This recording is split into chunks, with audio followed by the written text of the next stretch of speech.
Czy zastanawialiście się kiedyś, patrząc na mapę, dlaczego na Kurpiach, choć sąsiadują z Mazurami, nie ma jezior? Stało się tak za sprawą płanetnika, strażnika chmur i pogody. A było to w czasach, kiedy Puszcza Zielona nie była jeszcze tak sucha i piaszczysta. Pośród gęstych borów lśniły błękitne oczka jezior, ryb było w nich w bród, a woda była tak czysta, że widać było dno nawet w najgłębszych miejscach. Mieszkańcy żyli dostatnio, ale z czasem stali się pyszni i zaczęli zapominać o szacunku do sił natury. Pewnego dusznego lata, gdy słońce niemiłosiernie prażyło korony sosen, nad Kurpie nadciągnął płanetnik. Nie był to jednak zwykły chmurnik, lecz jeden z najstarszych i najpotężniejszych. Olbrzym o brodzie z mgły, tak wielki, że gdy stąpał po ziemi, uginały się pod nim wiekowe dęby. Płanetnik był wycieńczony. Od wielu dni przepędzał gradowe chmury nad bagnami, walcząc z powietrznymi żmijami. Postanowił zatem odpocząć nad jednym z kurpiowskich jezior. Przybrał postać starego wędrowca w ogromnym słomianym kapeluszu i ruszył w kierunku bogatej osady.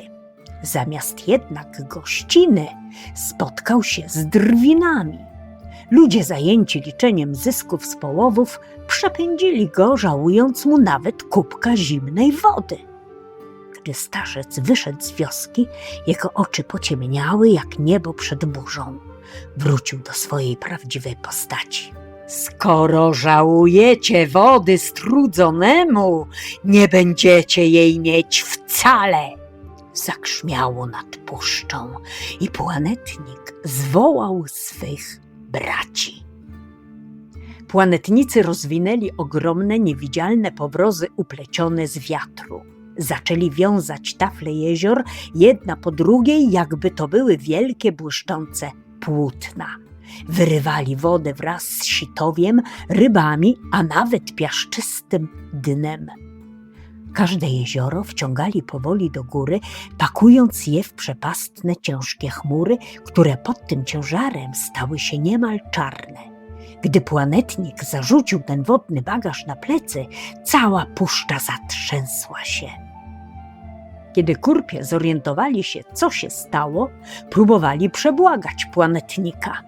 Kobiety wynosiły na progi chaty dzieże pełne świeżego ciasta chlebowego, wierząc, że zapach pieczywa zmiękczy serce demona.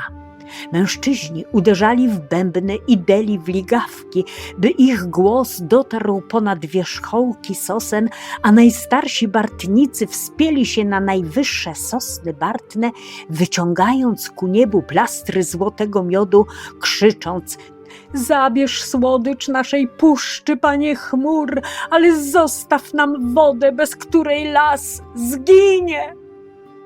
Ale płanetnik był niewzruszony. Ruszył na północ, tam, gdzie ludzie potrafili docenić dar niebios.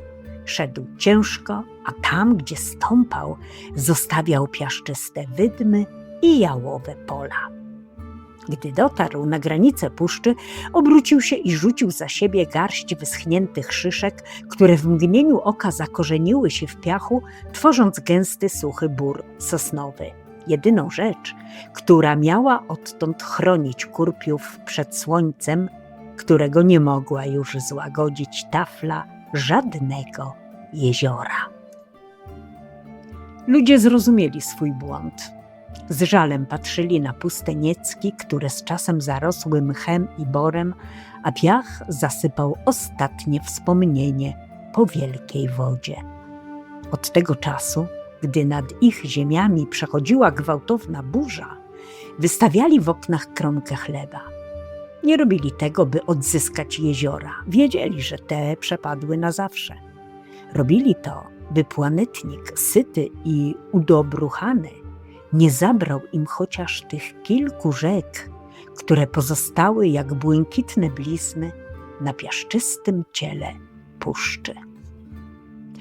Dziś kurpie słyną z miodu i drewna, ale najstarsi leśni ludzie patrzą w niebo z nadzieją za każdym razem, gdy nadchodzi wielka, deszczowa chmura i wspominają błękit jezior, które utracili przed wiekami.